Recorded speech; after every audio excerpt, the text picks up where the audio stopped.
ಕೃಷಿ ಸಚಿವರಾದಂತಹ ಚಲುವರಾಯಸ್ವಾಮಿ ಅವರು ನಮ್ಮ ಜೊತೆಗಿದ್ದಾರೆ ಸರ್. ಈಗಷ್ಟೇ ಬಿಜೆಪಿಯ ದೊಡ್ಡ ನಾಯಕ ಮತ್ತು ಗಣಿದಣಿ ಏನು ಜನಾರ್ದನ್ ರೆಡ್ಡಿ ಅವರು ಗಂಭೀರ ಆರೋಪವೊಂದನ್ನು ಮಾಡಿದ್ದಾರೆ ಸರ್. ಇವರನ್ನ ಏನು ಜಾರಕಿಹೊಳಿ ಅವರನ್ನ ತಡೆಗಟ್ಟಲು ಅಥವಾ ಅವರನ್ನ ವಿರುದ್ಧವಾಗಿ ನೋಡ್ಕೊಳ್ಳಲು ರಾಮುಲು ಅವರನ್ನ ಕಾಂಗ್ರೆಸ್ಗೆ ಕರೆತರ್ತಾರೆ ಅನ್ನೋ ಒಂದು ಬಾಂಬ್ ಸಿಡಿಸಿದ್ದಾರೆ. ಇದ್ರ ಬಗ್ಗೆ ಏನು ಹೇಳ್ತೀರಿ ಸರ್? ಈಗ ಜನಾರ್ದನ್ ರೆಡ್ಡಿ ಅವ್ರಿಗೂ ರಾಮುಲುಗೂ ಭಿನ್ನಾಭಿಪ್ರಾಯ ಇದೆ. ಅವರಿಬ್ಬರು ಭಾಳ ಜೊತೆಯಲ್ಲಿ ಬೆಳೆದಂಥವ್ರು, ರಾಜಕಾರಣ ಮಾಡಿದಂಥವ್ರು. ಬಹುಶಃ ಆ ಒಂದು ನೋವಿಗೆ ಹೇಳ್ಕೊಂಡಿರಬೇಕು. ಇದು ಸತೀಶ್ ಜಾರಕಿಹೊಳಿಗೆ ಇದಕ್ಕೂ ಹೋಲಿಸೋವಂಥ ವಿಚಾರ ಅಲ್ಲ. ಅವ್ರು ಬರ್ತಾರೋ ಬಿಡ್ತಾರೋ ನಮಗಿನ್ನೂ ಮಾಹಿತಿ ಇಲ್ಲ.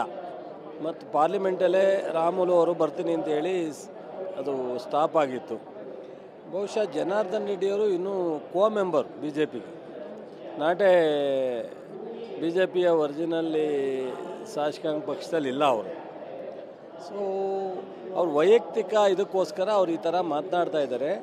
ನಮ್ಮ ಪಕ್ಷಕ್ಕೆ ಬಿ ಜೆ ಪಿಯರಾಗಲಿ ಜೆ ಡಿ ಎಸ್ ಅವರಾಗಲಿ ಪಕ್ಷದ ಸಿದ್ಧಾಂತವನ್ನು ಒಪ್ಪಿ ಯಾರು ಬಂದ್ರೂ ನಮ್ಮ ಹೈಕಮಾಂಡ್ ಅನುಮತಿ ತಗೋಬೇಕು.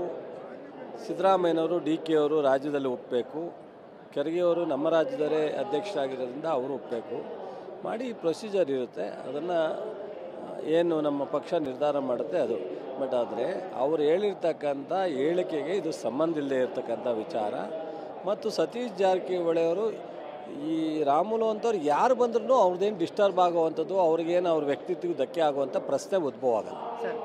ಕಳೆದ 1 ಅಥವಾ 2 ವಾರಗಳ ಹಿಂದೆ ಅಂದರೆ ಮಲ್ಲಿಕಾರ್ಜುನ್ ಪ್ರಿಯಾಂಕ್ ಖರ್ಗೆ ಅವರು ಮತ್ತು ಎಂ ಬಿ ಪಾಟೀಲ್ ಅವರು ಹೇಳಿದರು ಬಿಜೆಪಿಯಿಂದ ದೊಡ್ಡ ನಾಯಕರು ಕಾಂಗ್ರೆಸ್ಗೆ ಬರ್ತಾರೆ ಅಂತ.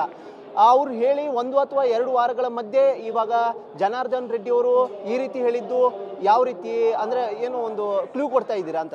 ಇಲ್ಲ, ಅವರು ಇದನ್ನೇ ಉದ್ದೇಶ ಹೇಳಿದ್ರು ಅಥವಾ ಇಲ್ಲ ಇನ್ಯಾರು ಅವ್ರ ಮನಸ್ಸಿನಲ್ಲಿದೆಯೋ ನನಗೆ ಗೊತ್ತಿಲ್ಲ.